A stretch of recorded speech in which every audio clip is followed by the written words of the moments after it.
มาตีกันแต่ละคนก็มีกินแต่ก็มีตีอันนี้มันจัดว่าที่มาขึ้นนะส่วนคนที่เก่านี่ไม่เสียว่าใจภาคที่ยกภาพยก คนนี้อยู่เดี๋ยวเอาคนเต็มคนที่เก่ายิบถ่ายแล้วก็เป็นซองมาเก็บไปส่วนมาโคตรศาสตร์ที่เป็นคนที่เก่านี่เขาเรียนเรื่องการระบบประสาทคนเรามีศูนย์กลางประสาทอยู่ที่สมองตัวสมองนี่เป็นมาศูนย์กลางประสาทเป็นผู้คุมทุกอย่าง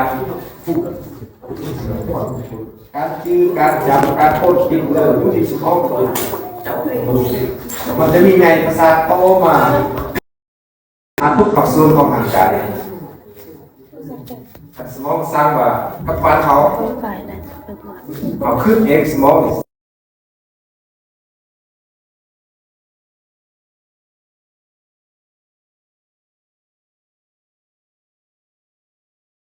สมองก็เห็นเห็นคุมในเม็ดทุกอย่างคนเราจะรีจะสัวพฤติกรรมแสดงออกต่างๆขึ้นกับสมองหมดสิ่งสำคัญเสียแล้วโบกเด้งไหลทุกอย่างเสียไปเนี่ยคือคนเราว่าคนปฏิเหตุแกนพูดคาแต่สมองยังดีเดี๋ยวยังเป็นคนไหนเป็นคนดีไหนแต่สมองนี่เขามีคุณภาพเสื่อมหรือแล้วคนเรา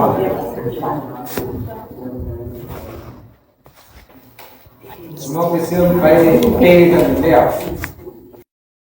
คนเบอร์คนจ้าคนเบอร์คนเสียเซนก็เป็นตึงสมองเสียเซนกับสมองเสียจะกินเมื่อกินกะทิเยอะดีสมองแกโซ่เยอะแกขึ้นสมองฟุ้งเม็ดสำคัญเป็นที่นี่ระบบกระดูกห่อเอาไว้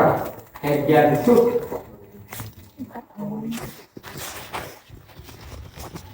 ลูกพ่อว่าลูกพวกมันจบยาทบยาโบราณทุกปีทำตัวเองในล่าบางทีรถไฟตามเอาเสาไฟตามเอาคลองแขนแบบนั้นเป็นเลยสมองเป็นรักษาอะไรหมดชุดสำคัญบางคนเนี่ยสำคัญบางคนไหม